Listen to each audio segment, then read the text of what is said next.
Hey, what's up, guys? Welcome into the Big Friday Kickoff podcast. I'm your sports director, Emily Cochran. He's Robert Ristaneo. We have made it to week 10, only 2 weeks left in the regular season. The playoffs are basically here because a lot of teams are going to be on a bye next week. Yeah, that's right. And, coming off a fun week 9, I think there were a lot of surprising games, a lot of... That's the understatement of the year. Yeah, surprising outcomes, I should say. Yeah. Big Friday Kickoff last week. I think we had a good time despite you being a little under the weather, Nick being exhausted. I think the grind of the regular season kind of caught up to all of us a little bit last week. Oh, 100%. I mean, I'm still not 100%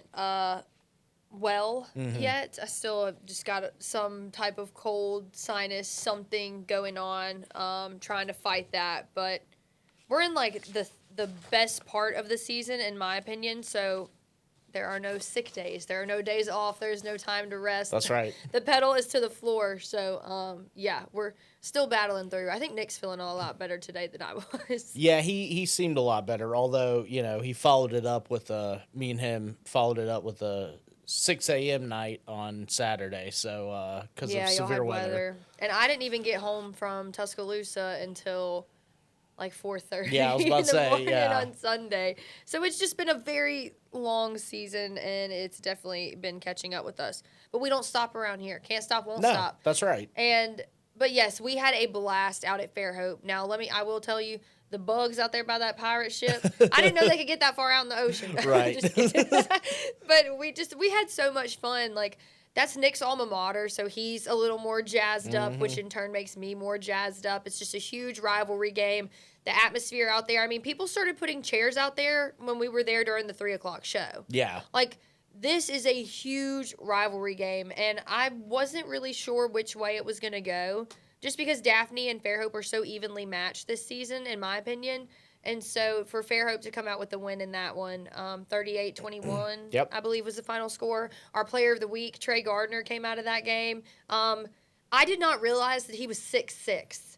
I mean, that kid is huge. I had to go out and interview him, and I'm standing next to him, and I'm like, how tall are you? Because he's just like 2 heads taller than me. Yeah, you looked very, very small next to him. I mean, most of these football players I do. Sure. Because, I mean, I'm 5'2". Right. But I did have heels on. Yeah. But, yeah, he was our player of the week. Passed for 3 touchdowns, 224 yards, and then ran for 2 more TDs, completed 60% of his passes. I mean, just a lights-out game. And I thought it was interesting, both of those quarterbacks were both juniors and were not the starter the year before. And so coming in this year, both, getting those starting jobs. And Trey has battled with some injuries over the last couple of seasons, and just that's what Coach Carter said has been the biggest thing for him this season is he's healthy. And being healthy and getting to play in these games and get the experience has really just caused let his game flourish is the word that Coach Carter used, flourish. And I just thought that was really cool to hear. Very humble kid, very, very kind. You wouldn't think that he just doesn't give off that, when you're speaking to him, he doesn't give off that quarterback energy. Right. But when he's in the game, he's giving quarterback Sure. energy. So I know you wouldn't say he's really a dual threat, but he was a dual threat this week. Yeah, he had, two rushing touchdowns, I believe? 1 for 5 yards, 1 for 11. So not too far out, just kind of like poking it in there at the end to get a touchdown. But just great game out of him. I mean, Fairhope, I said it before that, like, I know that Tim Carter has the leg up when it's him and Daphne, when him and Kenny King going head-to-head. I think he was 5-4. Yes, I before believe this so. one, so now he's 6-4. But I just feel like I feel really confident in what Fairhope looks like this season. I mean, I do think that Theodore game really was the turning point for them. I don't think I'd seen them tested enough, but now I'm like, okay, Fairhope's legit. And I feel like their quarterback play has gotten better. Their offensive play has gotten better. Because weren't we talking about this earlier in the season about how they were scoring points? Was on special teams? Well, it was. And defense? At one point, a third of their touchdowns were either defense or special teams, yeah. Yeah, so they had that going for them, and now that the offense has started clicking, they're really just they're getting it done in every phase of the game. Yeah. So I just think that's been the biggest thing for Fairhope, and they've got a huge one.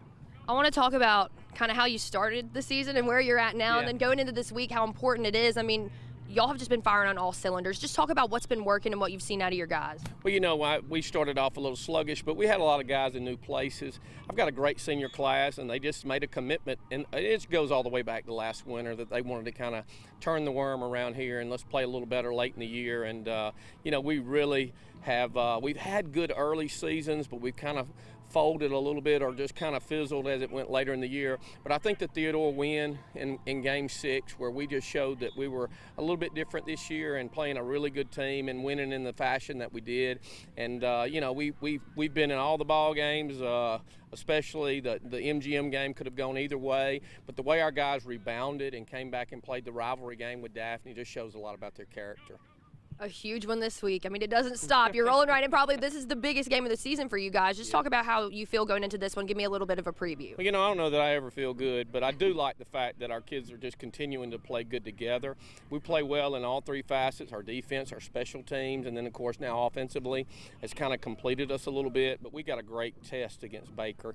They've got a chance to win the region championship with a win. We've got a chance to stay at home in the playoffs with a win. So it's a lot riding on it, but you know what? We're just going to give it our best, and we'll be satisfied with the results. We know we're in the playoffs, and hopefully we can get a W, but it's going to be a very difficult task. So you mentioned it. Fairhope beats Daphne 38-21. And Baker, I think a little bit of a surprise for us. A little bit? Yeah, beats MGM to set up. Not just like one touchdown, like convincingly. Yeah, and kind of sets up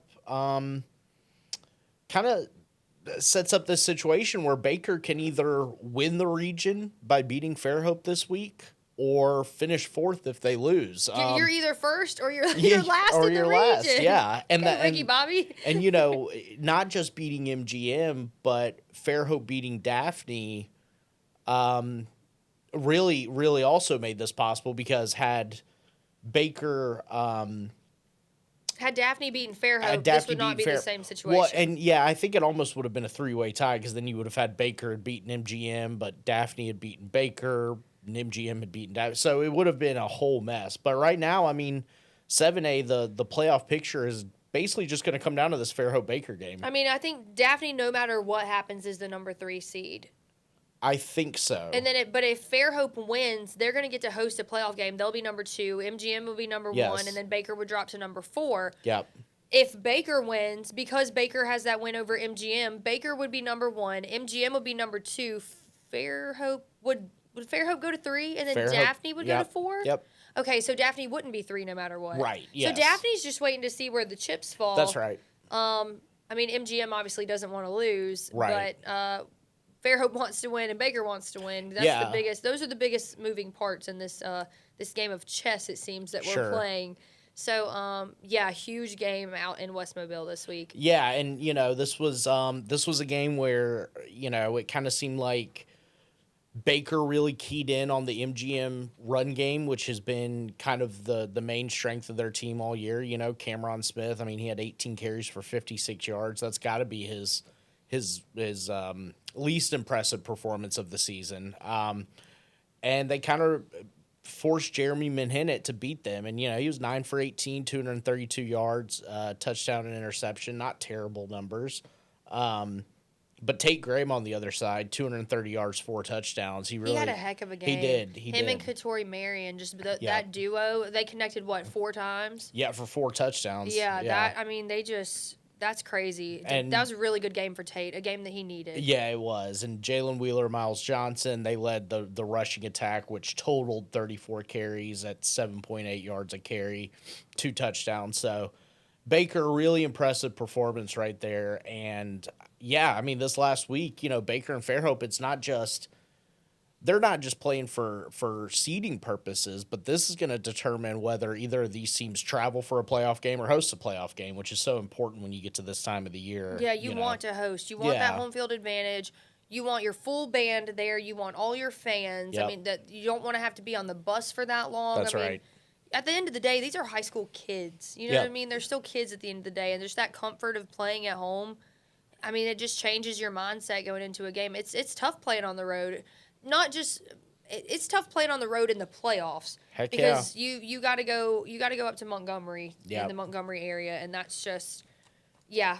Well, especially for our 7A teams, because they need all the help they can get. Yeah, when it comes you're to the going. postseason. I mean, when you're going through it in 7A, I mean, we know like all those teams up there: Hoover, Central Phoenix City, Thompson. Yep. I mean, that's just your hands are full going up there. And but if you look at our teams, like our top 14, aren't they ranked?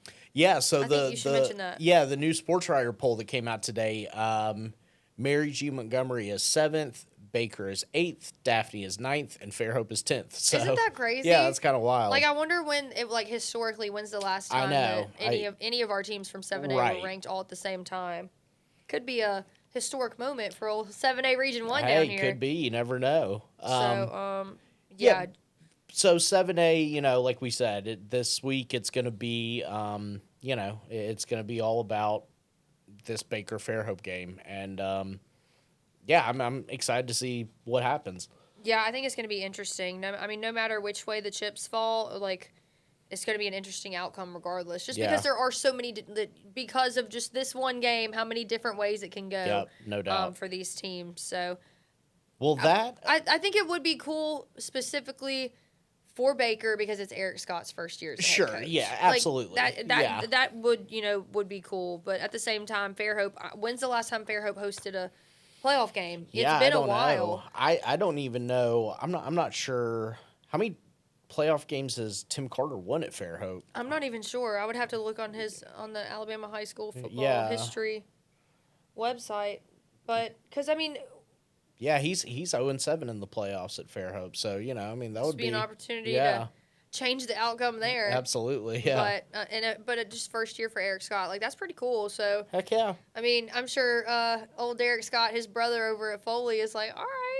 Right, yeah. So yeah, it's interesting in 7A to say the least.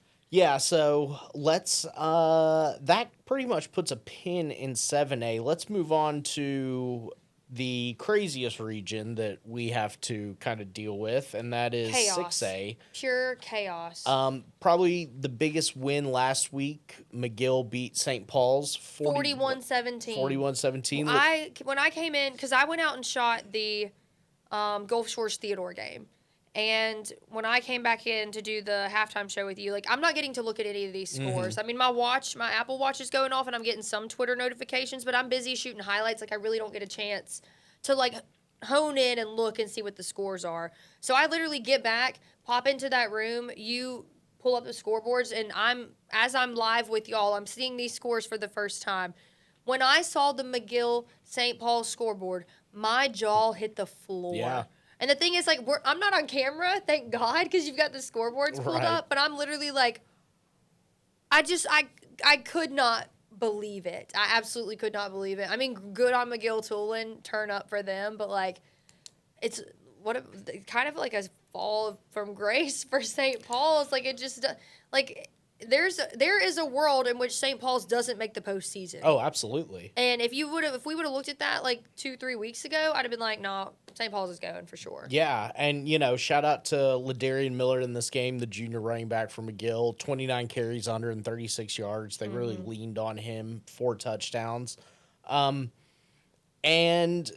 that sets up a interesting situation here because that gives us a 4-way tie for the 3rd and 4th seeds in 6A Region 1 between Gulf Shores, McGill, Spanish Fort, and St. Paul's. Yeah, because, I mean, St. Paul's and McGill are both 3-3 in the region, 4-4. Both of them 4-4 all season. So, I mean, it's just Spanish Fort going to be coming off a bye, and Spanish Fort is down this year, considered years previous and like what they've looked like since we've been here at least. And I mean, you grew up here, so you know what these teams have looked like. Sure. I did not. So I'm just shocked by the way that the chips have started to move around in 6A. Yeah, so before we get into that 4-way tie, we should just mention that Saraland and Theodore are going to be the top 2 teams.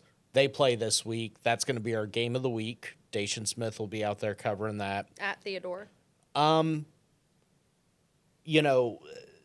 Saraland had a game last year against St. Paul's where it was a similar situation, and it was a very, very close game. One touchdown. One touchdown. Granted, they were without KJ Lacey in that game. They had now quarterback Jamison Roberts starting.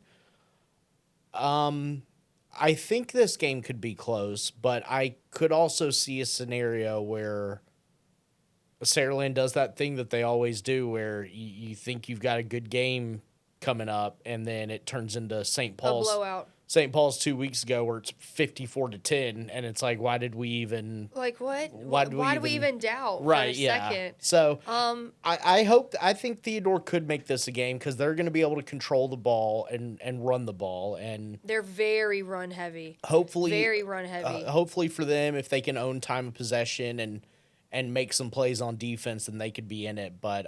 That's what was interesting about their game against Gulf Shores last week is, like, in the first half, it was 20-0 going into the locker room, and then Gulf Shores came back and scored 14 unanswered points, and Theodore didn't score again. So there was that's the thing about Theodore. They come out so hot out of the gate. They got to keep that momentum coming out of the locker room to keep up with a Saraland team who we know puts up points, has a very, very talented, strong offense. But on the flip side, if Saraland can stop Theodore's run game, because that's what they have. That is their strength. That is their bread and butter. They're running it. I mean, I literally watched Kendrick Abel early in the first half.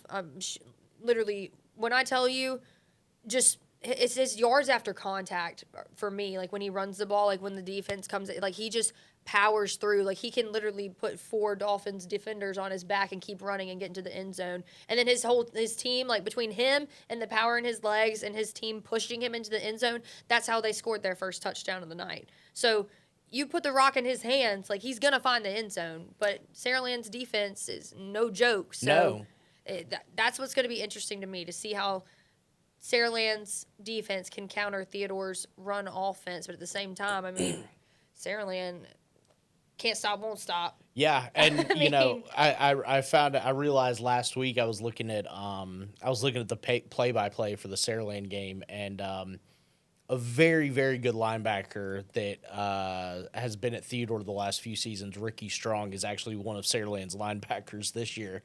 So I did not know that. Yeah, so that high school transfer portal. Yeah, right, exactly. I mean, we saw that with J.J. Bush almost the off season this year. So yeah, another thing that I will say is interesting is like Saraland has had some Twitter beef with Carver. Is it Carver Montgomery? Carver Birmingham, isn't it? I think it's Montgomery. Is it Montgomery? Yeah, I think it's Carver Montgomery. They were supposed to play next week. It was supposed to be Saraland's senior night.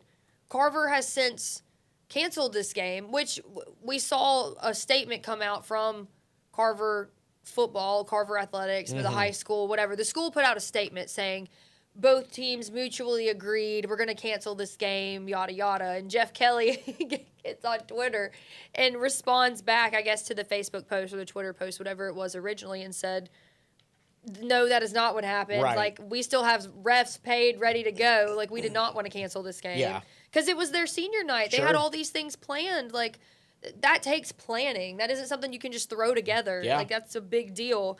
And then they cancel, and so Saraland has to move all their senior night festivities. And this is this is the second year in a row that a team has canceled? Or was it last year? Was it Saraland that canceled? Well, last year it was a weather situation with Saraland and Montgomery Catholic. Which the weather didn't even end up affecting it. Right, yeah. I don't know. I mean... But anyways... Yeah. This, I know you don't want to really... I just thought it was funny. Well, no, I think it's funny, too. I don't, Nobody wants to play Saraland. That's my point. It's just funny that it's Saraland to me. I don't know. But... Well, yeah, because they're like it's Saraland. Like, they're good at everything. We know they're good. They're blowing teams out. They're probably going to win the state title. It's almost, like, redundant because we say it and we're just like... Yeah. But to me, I just think it's interesting because the school put out a statement saying, like, both teams mutually agreed we're going to cancel this game. And Jeff Kelly's like, no, that is not what happened. Sure. You're rewriting this story here. Yeah. Let me tell you what actually happened. Yeah. And then you've got Carver Montgomery's coach coming out and tweeting saying, I canceled the game. Right, yeah. Which, to each their own. I mean, Hey. I don't know how that works. Like, I mean, are there any repercussions for it? It's not like you can get in trouble for doing it. Like, I don't think so. It's within the coach's right to say, hey, like, my team's not going to play you. It's a non-region game. I think that they're trying to get a playoff spot. Yeah, I mean this is a 7A team, I believe. Who, I mean, They're trying to get that fourth and final playoff spot. Yeah, I think they may be in pretty good position for it. And you know, as long as you get 8 wins, or I think it's as long as you play 8 games, you can make it to the playoffs. I mean, that'd be the only issue with canceling it is if you're a team that had 2 open weeks because you couldn't fill one of them. And I think in his mind, he's probably thinking, okay, my team, we're trying to make it a playoff berth, Right. and then we don't want to put our kids in harm's way to get hurt, injury. The last thing you want to do is get bit by the injury bug going into the postseason. You're going up against the top team in 6A. Saraland could easily compete with 7A schools, in my opinion. Yeah. So, I mean, I get both sides of it. I just hate that Saraland had all their senior night stuff planned on that night, and they've had to move some things around. So, sure. I live for the Twitter beef between coaches. Yeah, I think it's heck yeah. hilarious. I mean, you see it in college and stuff in the NFL. Like, you see stuff like that all the time. But to see it in high school, it's like, Right. some tea. Yeah. But anyways, so yeah, that's Saraland Theodore, huge matchup for them this week. And as far as the bottom half of the region goes, I mean, it's just chaos. Yeah, so let's try and make a little bit of sense of this for people. So Gulf Shores, McGill, Spanish Fort, St. Paul's, all 3-3, right? Okay. I think the easiest way to look at this is Gulf Shores ends their season with let me pull this up right quick. Gulf Shores ends with Baldwin County and Murphy. W. You would think so. Okay. So let's say that 5 wins is what you would need to get to compete for those playoff spots. Because if you assume Gulf Shores wins these next 2, they'll be 5-3 in region, right? Mm-hmm. Spanish Fort ends their season with St. Paul's and McGill. So even if they went 1-1, it wouldn't be enough. But whoever they beat, they'd probably knock out of the running. Mm-hmm. McGill and St. Paul's ends with Spanish Fort, Baldwin County. And St. Paul's ends with Blount and Spanish Fort. So you could have a situation where if Spanish Fort loses out, goes 0-2 these next 2 weeks, and St. Paul's and McGill take care of their easy games, you've got a 3-way tie between St. Paul's, McGill, and Gulf Shores. Correct. And then you got to look at who they've played, their non-region opponents, That's right. Who they've beaten. Which Gulf Shores? It hasn't beaten one. So they lost to Choctahhatchee. They lost to MGM. Yep. Have they played another non-region? I think those are the 2. Okay, they've lost those 2. And then if you look at McGill, what's McGill's non-region? McGill's non-region is Daphne and Dave. Well, they lost to Daphne, beat Davidson. Okay, I was about to say. And Davidson's going to be 3 or 4 wins, I guess. Yeah, I mean, Davidson beat Alma Bryant. They beat Robert Stale. But St. Paul's has UMS and Faith, and they've won both those. So St. Paul's, if we get into the tiebreaker situation, St. Paul's will be... They would be the 3. Yeah. Yeah. And then who would be 4? Gulf Shores? I would think so, because that would... Because they beat McGill 10-6. That would come down to the head-to-head once you get down to 2 teams. Either way, I think if you're Gulf Shores, you just want Spanish Fort... To lose. To win. To just win one. Okay. Because then you take the 3-way tie situation out of it. Yeah. I mean, this is what, if you remember from last season, there was tiebreaker situations. Oh, yeah. But it was between Theodore, Gulf Shores, and McGill. Yes. Because it was Saraland. St. Paul's was number 2. I think either St. Paul's or Spanish Fort was in that little tiebreaker dilemma too last year. Yeah, well, I know. Yes. So it was Theodore was in it. It was Gulf another Shores. 4-way situation. I want to say it was either McGill. And it was McGill. Okay. I think, yeah. And then Spanish Fort had a part to play in there somewhere. Yes. I think it was a tie for the 4th. seed. Yes, it because was. it was Saraland, St. Paul's, Spanish Fort was the number 3 seed, Right. and then whoever got that number 4 seed, there was a 3-way tie between McGill, Gulf Shores. But McGill also had that Theodore. situation at the end where they either beat Spanish Fort, or if they could have beaten Spanish Fort, they would have jumped all the way up to Number 2. like number 2 or number 3. Yeah, something. It was weird, just like it is this year. It always gets crazy Yeah. in 6A. The only thing that we ever know for certain is Saraland's probably going to be number Right, 1. that's- yeah. I mean, but crazy, like that's another world in which Theodore could win this week, and then Theodore's number 1, Saraland's number 2, Yeah. and you still really 3 and 4 are undecided. But it's just funny to see like how you think the beginning of the season. Like I'm looking at it like, okay, it's going to be Yeah. this team, and then you get here and it's like so much has happened and you're upsets, and I just the McGill St. Paul's game, I cannot. I still don't like what has happened. What's going on with St. Paul's? I don't know. Like I don't know. I don't know how I just don't understand how you play Theodore so tough like that. You're up 2 touchdowns. They come down. They come back. They beat you. You play Gulf Shores, who you take care of business. Like you play well. I mean, it was 27-23. and then it ends up being a 1-score game. Yep. With Gulf Shores, and then you play Saraland and McGill. You play Saraland and you get you get beat up one side and down the other, and then you come and you get beat by McGill twice. Yeah. So it went from the Theodore game, which was like, dang, they came back and beat us. All right, we'll bounce back next week. To just, it went from worse to worser. Yeah. Like it just. And to me, that's why like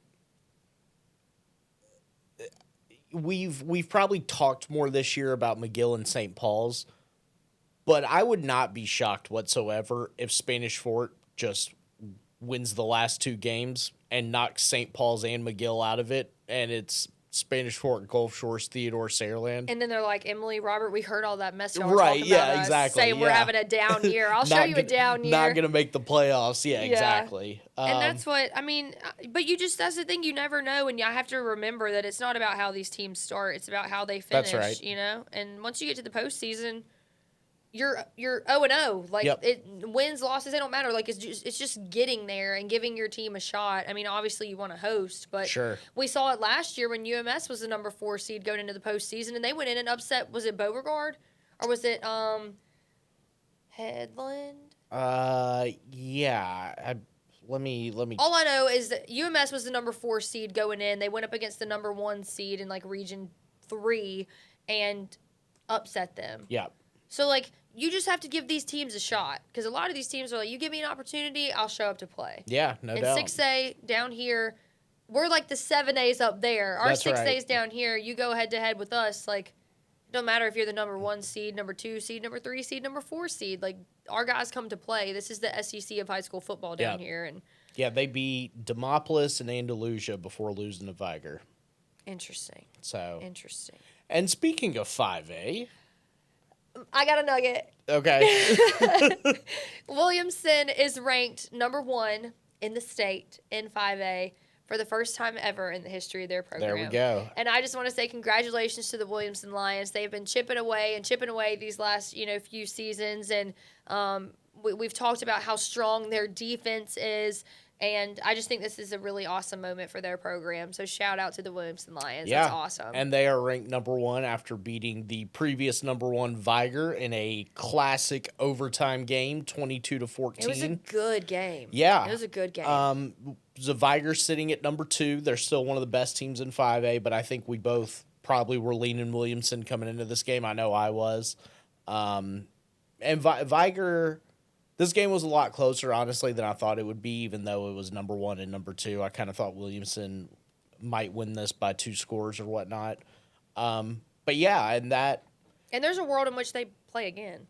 oh, heck yeah, absolutely. And Miss M today was like, we're going to get him in the postseason. Yeah. Oh, I know. She's a big-time Viger fan, one of our coworkers, and we talk about football all the time because she's a Viger fan. Yeah. And she said, we're going to get him. Don't Right. you worry. Don't you worry, honey. We're going to get him in the postseason. I said, say less, Miss M. That's you say right. less. So that kind of solidifies 5A. And, 5A is pretty done and dusted, right? yeah, one thing for Williamson just to keep an eye on, I haven't checked or seen anything yet this week, but the status of Jalen Scott, who got injured this past week. Shoulder. He was in a sling. LSU commit, defensive back, special teams guy. Very, very good player for them. So definitely something to keep an eye on for Williamson. But your 5A region looks like it's going to be Williamson, Viger, UMS, and Citronelle. And look at Citronelle. Yeah, going to the playoffs. Because there was a world in which we thought maybe like if LaFleur beat Citronelle this past week and they didn't, LaFleur would have potentially gotten in and Citronelle would have been on the outside looking in. But so it is worth noting that there is a slight door open for LaFleur to still get into the playoffs. Okay, so if LaFleur beats who? If Citronelle loses to Alberta and LaFleur beats Williamson, okay, so LaFleur would jump Citronelle. So Never Land. Right. But anyway, But that's still a possibility. Yeah, it's not. Congrats to the Lions, the Wolves, the Bulldogs, and the Wildcats. Citronelle? Yeah. Yeah, they're the Wildcats. Don't call them the Bobcats because you remember we did that during Big Friday Kickoff and they were not having it. I just remember the Sea City Riders. We Wildcats. I see y'all. Not the Sea City Riders. So, yeah, I mean, there's not really much else, I don't think, to say about 5A. I mean, those are our teams. Obviously, number 1, number 2, that was the big matchup last week. And now it's just, tuning up to get to the playoffs. So, yeah, I mean, I feel really good about Williams' chances to win the whole thing. Like, if I had to pick right now, I know it's really hard to beat a team twice. Sure. We know that to be true. So if Williamson and Viger have to meet each other again, that could be interesting. Yeah. Especially because my thing is, if they play in the playoffs, do they have to play at Ladd again? Or does the team? I don't know. Or does the team actually get to host? Like, hey, this is a home playoff game. Question. Like, I just want to know what the rules are. I know that they're trying to do it because it's a big crowd, brings in a lot of people, and safety reasons and whatnot. But for me, a playoff game and you've earned the right to host, I want to play at my home stadium. Heck yeah. I mean, it's legit. It's the definition of home field advantage, and you've earned that. So, could it be played at the Wolves' Den? Could it be played at the Lions' Den? I don't know if they've got a name for it yet. I don't think they do, but we need to find that out. It should be called the Lions Den. I would think so. Yeah. I just think it's funny because it's the Wolves' Den and the Lions' Den. Right. They both got dens. I don't know. I know that's lame. But, 5A, done and dusted, locked in, ready to go. Locked in. And honestly, it's kind of a similar conversation here with 4A. We know our 4 playoff teams. Whoop, whoop, St. Michael. We got one game to decide the order of 3 and 4, and that will be Mobile Christian and W.S. Neal this week. Because if W.S. Neal wins, they'll be number 3. If Mobile Christian wins, they'll be number 3. That's right. And flip, vice versa. Because, number 1, St. Michael, turn up. And Jackson's number 2. I was about to say, congrats to St. Michael and Jackson. We knew that those were going to be the top 2 teams in some order, Let me tell you, Jackson's ready to see them again in the postseason. Yeah. Jackson is ready. Yep. And like I just said, it is very hard to beat a team twice. And when I went out last week to interview E.J. Crowell for Player of the Week, Coach Flo, those boys, they all said, yeah, we'll see him again. Yep. They're going to be ready. Yeah. They know what they're going up against Yes. now. They've done it. But same thing for St. Michael. So that'll be an interesting one in the postseason. Those two will likely meet again. For sure. Yeah, and just one thing to look at when it comes to this Mobile Christian W.S. Neal game, Samorian Clark for W.S. Neal, Jason Todd for Mobile Christian, 2 of the best running backs in 4A, probably 2 of the best running backs in the state. It's going to be a fun game to see these 2 go at each other. I've been high on W.S. Neal all year. Mobile Christian, the last 2 seasons, is one of those teams that, I've tended to rank Orange Beach above them when it comes to these region standings, and every single year Mobile Christian just keeps proving me wrong. So I'm excited for this game. I think this is going to be a really, really good game. Every time that we get high on Orange Beach, it's like they lose games that you don't expect them to lose. Did you see? Have you seen their facilities? Oh yeah. Oh yeah. I haven't seen them in person. Right. But I've seen the pictures and stuff. I think Yeah. it was Gulf Coast Media Sports that put some stuff out this week. That is a college level facility. Yep. Kids are going to want to go to school there for those facilities. Orange Beach. And the thing is, they had kids that they brought in this year that I thought would make a difference on the field, and they couldn't get over that hump of Mobile Christian, WS Neal to really compete for a playoff spot. But I think you give Orange Beach some time with these Yeah. facilities. These kids gonna transfer in. yeah, I mean they already are. I mean, look at their softball team. Yep. Exhibit A. Like you give Orange Beach enough time to take some kids on some tours of the facilities. That's right. They're gonna have the next Perry Thompson over at Orange Beach or Yeah, and they already got, sophomore Lex Steele. He's 6'6" already. What a name. Already receiving offers from Alabama Lex- and Auburn. So. Lex, like Lex Luthor? Yeah. Lex Steele? No, I'm sorry, Lee Steele. Lee Steele. I'm sorry. You know how funny it would have been if his name was Lex Steele? Because Superman is Man of Steel, and then you have Lex Luthor. I think he should just be Lex Steele from now I on. agree. Look, what's his first name? Lee Steele. Lee, we have changed your name to Lex. There you are go. now Lex Steele. Yes. 6'6"? Yeah. Lord of mercy. Very talented receiver, kind of tight end. He's already got offers from Alabama and Auburn, so Of course he does. they've got players down there, So yeah, but This ain't their season, though. no, this ain't it. We know our 4 playoff teams down there in 4A, and Maybe is next year. the Leopards, the Eagles, the Aggies, and the Cardinals, right? Yeah. Yeah, there you go. Look at you keeping up with the mascot.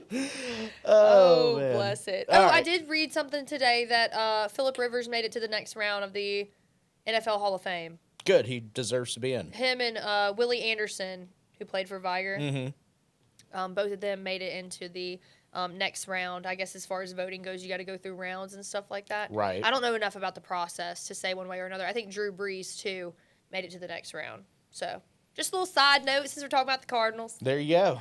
All right, one of our favorite regions now, one that is definitely not figured out. No. Over here in 3A. The biggest game last week, really the only game that mattered, was Hillcrest lost to Flomaton, which gave Flomaton That number 4 spot. the number 4 spot. So we do know our teams in some order. We will have Bayside, Cottage Hill, TR Miller, and Flomaton. So Bayside plays TR Miller this week. That's right. Up in Bruton. Bayside, And Cottage Hill and Flomaton play each other. wouldn't you expect Cottage Hill to get the win in that one? I don't know. I'm sure everyone around here does. I don't. You think Flomaton's going Because to I win? believe in the Hurricanes. And Look, believed I in them all don't year. not believe in them. It's just like we thought that the Flomaton Bayside Academy game was going to be this barn burner of a game, and then Bayside. And I didn't know Bayside was the Kansas City Chiefs, okay? Well, the Kansas City Chiefs. No, but yes. I No. mean, Cottage Hill will be favored in that game, but I think that game should be closer than a Flomaton Bayside game. I think Flomaton's got a better shot against Cottage Hill than they do Bayside, is what I'm saying. No one can touch Bayside. Yeah. In my opinion. I mean, I know that you said that this TR Miller Bayside game is going to be close this week. I don't think so. I just don't. Bayside looks too good. And every time we've thought, oh, it'll be a close game, they're pulling Saralands on these people. Yep. I mean, maybe not to the extent like they're doing. Right. They're doing the 3A version of Sure. of Saraland. But I mean, it just I'm bought in. So let's play a couple scenarios out here for 3A. I think High school football roulette. That's right. So I think we both think Bayside's going to beat Number TR one. Miller. Yes. Right. Yes. And if that happens, Bayside wins the region. Assuming Cottage Hill wins, they'll finish second. TR Miller will finish third. Flomaton will finish fourth. That's probably our most likely scenario. But let's say TR Miller wins And then Cottage Hill wins. and Cottage Hill wins. We got a 3-way tie. Yes. Yes, we do. Here is the order of the tiebreaker. Oh, God. Okay. TR Miller and Cottage Hill, as of right now, are both tied. Bayside is sitting at third. Okay. Wait, so there's a world in which Bayside could not be the number 1 seed? Yes. Now, the combined wins of their non-region opponents, those teams still have some games. And in like T.R. Miller's case, they still play W.S. Neal, so you don't know whether that win is going to count for them or not because you don't know if you don't know if they've won that game, right? Battle of Murder Creek. But when all the dust is settled, here's essentially how this will break down. If we have the three-way tiebreaker between T.R. Miller, Cottage Hill, Bayside, if T.R. Miller wins the tiebreaker, it will be T.R. Miller In 1, first. Okay. Bayside 2, Cottage Hill 3. If Cottage Hill wins the tiebreaker, it'll be Cottage Hill 1, T.R. Miller 2, Bayside 3. Even though Bayside beat Cottage Hill. That's right. Because you take the winner of the three-way tiebreaker, and then it comes down to head-to-head with the other two teams. Yeah. And if T.R. Miller beats Bayside, that's what would cause this three-way tiebreaker. So T.R. Miller would have the tiebreaker over Bayside. Okay. And then if Bayside wins, it'll be Bayside, Cottage Hill, T.R. Miller. So there's just a bunch of different scenarios. The main thing here, though, is if Bayside wins, none of this matters. So you're really looking at Bayside just needs to take care of business. That's essentially what happens. They win this, they clinch that region title, and that would be their first region title since 2011. Yeah. Only their second since the program started in 2001. Right.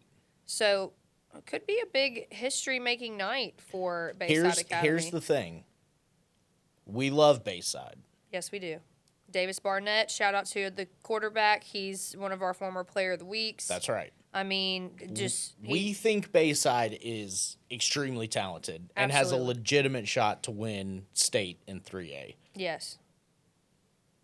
T.R. Miller is not a team to sleep on. No. Not that they would, and I I don't don't think they would. You don't want to under-prepare.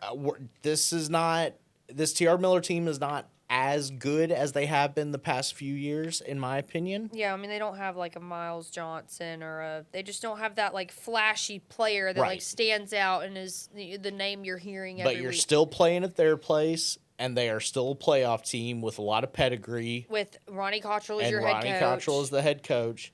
So I think Bayside's going to win this region, but if this game is 14-7 at half, I'm not going to be surprised. No, won't be surprised at all. And in typical Bayside fashion, like they did against Cottage Hill, they'll just come out in the second half and score 3 straight touchdowns and put it away, you know. Yeah. The interesting thing would be if Flomaton beats Cottage Hill. Because if Flomaton beat Cottage Hill, that knocks Cottage Hill all the way down from hosting a playoff game down to 4th place in the region.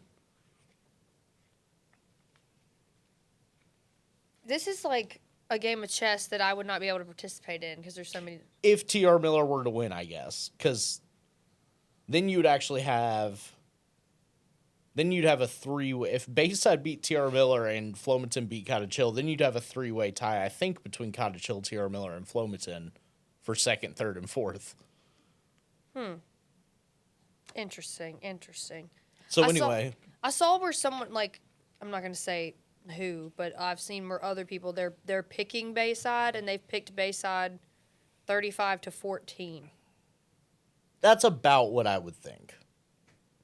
I'm thinking it'll be close going into halftime. No, that's exactly right. I think Bayside will come out of the locker room at halftime. Barrett Trotter will give that, because look, you remember that post game? What was it? Who did Bayside play? Oh, that was Was it Cottage Hill? yes, I think so. Okay, it was when they played Cottage Hill. Hal was out at that. No, Dacian was out at that game.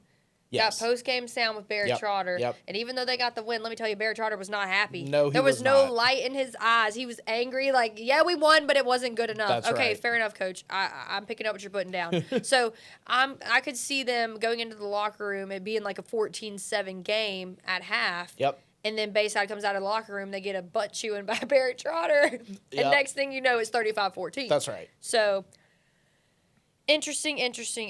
I'd also think that when it comes to, like, quarterback play, if you just look at the numbers, I think that Davis Barnett, I mean, he's completing 64% of his passes, 1,888 yards, 26 touchdowns. Brendan Yamani, Or I hope we're saying his name correctly. I believe that's right. Is it Yamani? I asked somebody this weekend, and I think that's how you pronounce it. Because I think in our highlights, we've been saying Yaman. Oh, have we? I thought it was Yamani.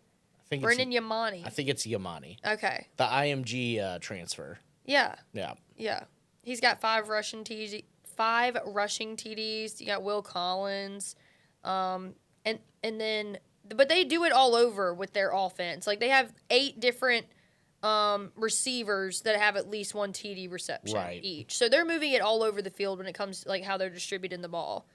And then we've talked about the defense a lot. Billy Neal, Monroe Parton. Yeah.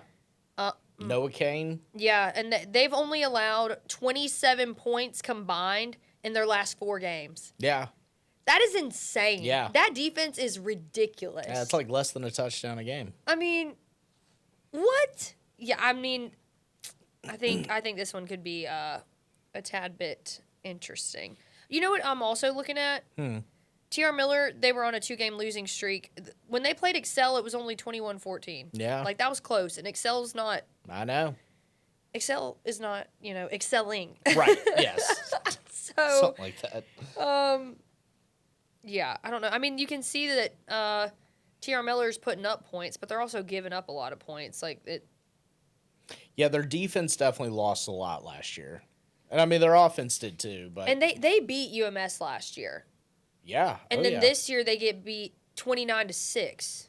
They also beat Bayside last year like 51-7. Yeah. So I don't, and then, I mean, and Cottage Hill beat them 28-14. Yeah.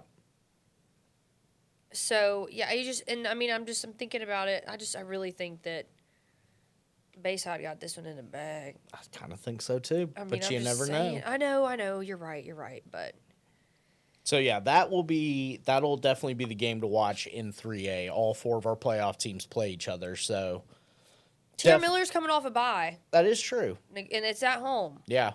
They're number 9 in 3A. That is true. In the state. Bayside Academy, number 6. I just think, like, I'm sitting here, like, really breaking down. Like, this is one of the games I'm most tuned into just because I really don't know what's going to happen. And I want to know what's going to happen. Like, can you please, like, do your magic 8 ball and give me an answer? Well, we'll just have to see how it plays out. Quickly, you want me to tell you what's going on down here in 2A? Why do you have to tell me? I know what's going on. Well, I didn't mean it like that. I'm just kidding. Yeah, why don't you tell the viewers, tell the listeners, tell everyone out there in the metaverse. So here's what's going on this week. Washington County plays Clark County. If Washington County wins, we got a 3-way tie for first place between Clark County, J.U. Blackshear, and Washington County. I don't believe that's going to happen. I think Clark County's got this one. I think Clark County's going to win the region again, which I think we both thought was kind of in jeopardy there at the beginning of the season. Well, they lost those 2 games that we were kind of like... Lost to Flumenton, lost to Leroy. Yeah, 2 teams that are below... Well, Flumenton's 3A. Yeah. But Leroy being 1A. But Leroy... We can get into 1A in a sec. We just stay in 2A over there. But, good for Clark County. Yeah. Honestly... I'm not really shocked only because of how good of a coach Jason Massey is. And I think him coming in, like them getting their feet underneath them, getting going, good for them. Good for them. And just like last year, the winner of Chickasaw and St. Luke's will have the 4 spot. So that's the exact scenario we had last year. And look at Chickasaw out here. Doesn't even have home because they won't have home field advantage regardless. I mean, they won't get the chance because they'll be either the 3 or the 4 seed. But yeah. They're not playing their games at home. Every single game they're having to play on the road. That's tough. So shout out to them for staying on the hunt. It helps when you get to play Central Haneyville and Bayshore, but No, rude. It was a little rude. I'm sorry. Leave the Chieftains alone. But anyway, so yeah. Outside of that, Washington County, Blackshear, and Clark County are all going to be your playoff teams, and St. Luke's Chickasaw will determine the 4th spot. Are they playing? Where are they playing that this week? The St. Luke's game? Yeah. That is going to be at St. Luke's. This week? Yeah. Interesting. Fox 10 first snaps. It's not a bad idea. You picking up what I'm putting down? I kind of like it. I think that, look, this is why. Yin and yang here, my friend. So yeah, that's 2A. Definitely want to watch that Clark County Washington County game and the Chickasaw St. Luke's game. 1A. You want to do 1A real quick? Bro, let's talk. Why did I just say bro? Let's talk about, I want to talk about where we're going for Big Friday Kickoff this week because I don't think we've mentioned it. We have not. We are going to the Milry-Leroy game. Yes, we are. We're going up to Leroy. I'm so excited for this one. I've been talking to head coach Chandlo all week. And although I'm like super excited about this game, let me tell you what I'm the most excited for. Connecticut Dogs. How'd you know? Coach Lowe said that we might have some Connecticut Dogs in our future. And let me tell you something. I can get down like a rodeo clown for a Connecticut dog. I might. We got to see. I got to see how much they're going to have cooked up for us. But yeah, we chose this location because number one, this is a rivalry game. Yep. In 1A. It's called the Battle of County Road 34. Both of these teams, I mean, obviously Leroy is going to be the number one team going into the postseason. Like, that's pretty locked in, done, dusted. They're 9-0 on the year, 6-0 in the region. Even if they lost to Milry, they're still the number one team. Leroy and Southern Choctaw are locked in at 1 and 2. Yeah. So, but if Milry wins, seeding-wise, where would that put them as far as seeding goes? Well, they would need McIntosh to lose to Fruitdale, which isn't going to happen. So I think for the most part, it's locked in. It's locked in. Okay. Yeah. Interesting. Anyways, I think that just what's interesting about this game to me is like how these two teams have what has happened in the past with them historically. If y'all remember, so if Leroy wins this game, this will be their third straight 1A Region 1 title. Yep. Which, I mean, we know that Leroy's talented. I mean, they went back-to-back in 2022, 2023, state titles. In 2022, that was when Jason Massey was the head coach. And then in 2023, if you remember, he got deployed. Chan Lowe took over, went on to win another state title. So if Leroy won a state title this season, this would be, I mean, Chan Lowe, not an interim, no interim title. Yeah. No, you're not filling in for Jason Massey. Coach Massey's at Clark County now. You're the official head coach. This will be a state title that you led your team to. And he'll be the first to tell you that he does everything the Massey way, and that's his mentor and all that. But officially, this would be if they go on to win the state championship, which I think that they are in prime position to do. Yep. Because if you look at how they looked in 2022, they had an undefeated season and then went on to win that state title. But last season, we kind of thought similarly that they were going to go on and win another state title. They lost by 2 points in round 2 to Georgiana last season. So I think that their season in their minds, I mean, the way I'm also looking at it is like it ended theyprematurely. Yeah. Like they had an opportunity to go on and win back to back to back. I think that they have thought about that. I think that's been on their mind all during the off season. I think that they're going in and just like annihilating players this season. You know, they're outscoring opponents 415 to 145. That's crazy. That's big boy numbers. Yeah, that is absolutely crazy.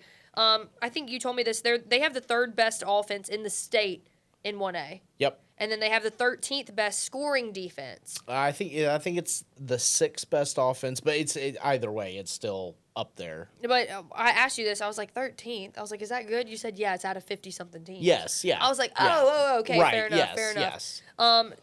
The series, and we've seen some conflicting numbers here for the series, and like who's where, whatever. But Leroy leads this series 51-17-1. Yes. So historically, Leroy, they got it. Now their last 5, it's 2-3. Exactly. So that's another thing. Milry's come back in the previous seasons, and if you remember, I want to say this was in 2022. Milry beat Leroy to get the Region 1 title. They beat them 36-14 in the regular season, and then they met again in the semifinals, and then Leroy won 28-11. Yep. This was on their way to their first of 2 straight state titles. So there's some history between these teams and who's like upset their so I'm sure there's like, nope, not this season. Yeah. No. We want to win. And obviously, Milbury's having a bit of a down year, I guess you would say. But what Shane Hendry's done, and I mean, this is his 5th season there. They've had 8 wins in each of his last 4 seasons. I mean, At least 8. At least 8. 8's been the fewest. 8's been the fewest, yes. So I just think this could be an interesting one. I mean, this is a bit of a rivalry. I don't know how far these schools are from one another. It's not far. No. But this is kind of we've seen these games get chippy before. Oh yeah. It could definitely happen this week. I think it's going to be an interesting one. If I had to pick right now, I mean, of course, I'd pick Leroy. Right. They're firing on all cylinders, but I think this could be a good one. We're super excited to go up there. I'm most excited about my Kaneka dog. Yeah, and as far as 1A goes, those are the teams. I mean, we've got Leroy, Southern Choctaw hosting a playoff game this year. Good for them. Yep. McIntosh, first playoff appearance since 2012, I believe. So, shout out to the Demons. And Millery, who is typically hosting a playoff game, they are probably more than likely going to finish 4th. And Sweetwater, a team that is not really in our area, but is in Region 1. One of the powers around the state. I think they're 2nd or 3rd all time in state titles. They're going to be on the outside looking in. The accomplishments go on. It's a highly decorated program. They're going to miss the playoffs for the first time since 2000. Holy guacamole. Yep. Man, oh man. Ain't that something? Yeah. So, shout out to the Sweetwater Bulldogs, I guess. It's unfortunate, but you're just really on top of it with your mascots tonight. Yeah. Are you proud of yourself for knowing what's a little what? bit, yeah. Look at you. We should play like mascot bingo or something, so you have an opportunity to really put your skills to the test. I think I would win that. Although I did think Alberta. What did I think Alberta was last year? I think they were the Knights. Yes, and they're the Warriors. I mean, it makes sense. Like right, that Knights, Warriors. They probably have like some type of metal armor. That's what their mascot looks like. Yeah, but it's not the Knights, it's the Warriors. I think more teams should be Knights and not Warriors, but that's just my We opinion. do have a lot of... How many... We got the Davidson Warriors, the Alberta Warriors. Got any other Warriors? There's a Warrior somewhere. We got a lot. Yeah. Got a lot of cats, I feel like. We got Wildcats. We got 2 Wildcats. We got Lions. We got 2 Lions. A lot of Bulldogs. Panthers, Murphy Panthers. We do have a lot of Bulldogs. Yeah. Bulldog on, yeah. What's our most okay, let's just quick. I just want to, like, if you had to think, what's our most, like, interesting mascot? In Region 1? Yeah, I mean, I don't know anything outside. I forgot McIntosh was the Demons. That's pretty good. I'm scared of a demon. Demons is pretty solid. You can't shoot spirits, so Yeah, I'm a little scared of demons. I don't do the demons. Demons are pretty good. Trying to go through 3A. We have 2 Hurricanes, right? We got Flomaton and Alma Bryant. Yeah, we do. That whole Eye of the Storm thing, I think, is pretty cool. Yeah. The Rattlers, LaFleur Rattlers. Like, you don't see a whole lot of snakes. Rattlers are good. Makos. Oh, the Orange Beach Makos. That's a cool aren't one. bad. Dolphins, really, if you think about it. I'm just gonna be so for real with you. no shade to Gulf Shores because like they're a really, really good team. Great head coach, great facilities, great players. I don't want to be a Dolphin. No, I like, mean, once you go get me with your echolocation. Yeah, right. Okay, turn up. What's another one? Who else we got? We got what? Spartans is pretty cool. Spartans is good. We got 2 leopards, right? Blunt and Mobile Christian. Blunt and Mobile Christian. Yeah. We have a lot of cats. Yeah. What else? I'm trying to think what else. Chieftains, Chickasaw. That's not pretty bad. cool. Yeah. That's like unique. It's a little unique. That is unique. I don't A poor 2A. Clark County, Washington County, and Blackshear are all Bulldogs. Dang, people really like their Bulldog mascots. UMS Wright's the Bulldogs. Who else? I'm trying to think. Wolves, like that's unique. We don't have any other wolves. Yeah. It's just the Viger Wolves. Fruitdale and Fairhope are both Pirates. Trojans. The Hornets. That's pretty cool. That's not a bad one. We don't have a lot. We don't have any more bugs that I know of. No, there's no. Well, the Yellow Jackets. Yellow Jackets, McGill Tool and Yellow Jackets. Yeah. Okay, yeah. What's another one? St. Paul Saints. I feel like Saints is usually more common. Yeah, and then you got the Cardinals. Yeah. With St. Michael. I just wouldn't be scared. Like a saint, Aggies? like a good person. Little Aggies What action? exactly is an Aggie? I don't know.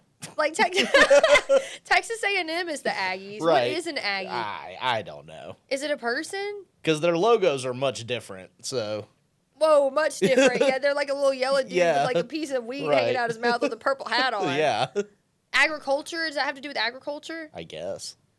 That's going to be a really blonde thing for me to say if that's not true. Well, I think that does it for Week 10, Emily. I think we're excited about where the playoff picture's going. Yeah? I can't wait to see the chaos that unfolds. I know. The brackets are already starting to get settled in. Some of the other regions around the state have teams that are locked into certain spots. So, yeah, it'll be fun. I think we're going to do some big playoff preview stuff once we get out of the regular season. Dashawn Smith. We don't have Hal this week. Yep. Hal's on the road. He's headed to Texas to visit some family. So, Hal, we will miss you this week. But that's okay. We're going to have one of our very talented photographers, Robert Brown. He's going to go out to Baker and shoot the Fairhope Baker game for us. I'm going to go out and shoot a game.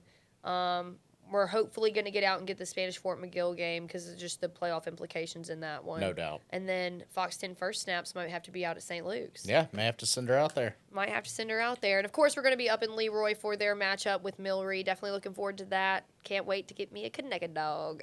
You better bring me one back. I will. I promise. But anyways, thank y'all so much for joining us here on the Big Friday Kickoff podcast. I think we've covered and recovered and gone over just about everything. All the mascots, everybody. Yeah, I know, all our favorite mascots. A lot of good stuff coming your way this week. The playoff picture is getting clearer. Yep. After this week, we will have some answers. No doubt. Looking forward to all our coverage. No Thursday night games this week. I know. Which is wild because we had, 6 last week? Yeah, 5, yeah, I think. 5? Yeah. 5 or 6? Yeah, we had a heap of Thursday games Yeah. last week, none this week. So all the action is coming to you Friday. On Big Friday Kickoff, we'll have all your highlights, all your top plays. It's the best in high school football right here on Fox 10. So, yeah, that's it. That's it. We will see y'all. When are we going to see y'all? Friday morning, I guess? We'll see y'all Friday. That's crazy. We typically see them on Thursdays. Now Yeah. we're going to see them on Fridays. We're going to miss you guys. Anyways, thanks so much for listening to the Big Friday Kickoff podcast. I'm Emily Cochran. He's Robert Ristaneo. We will see y'all on Friday.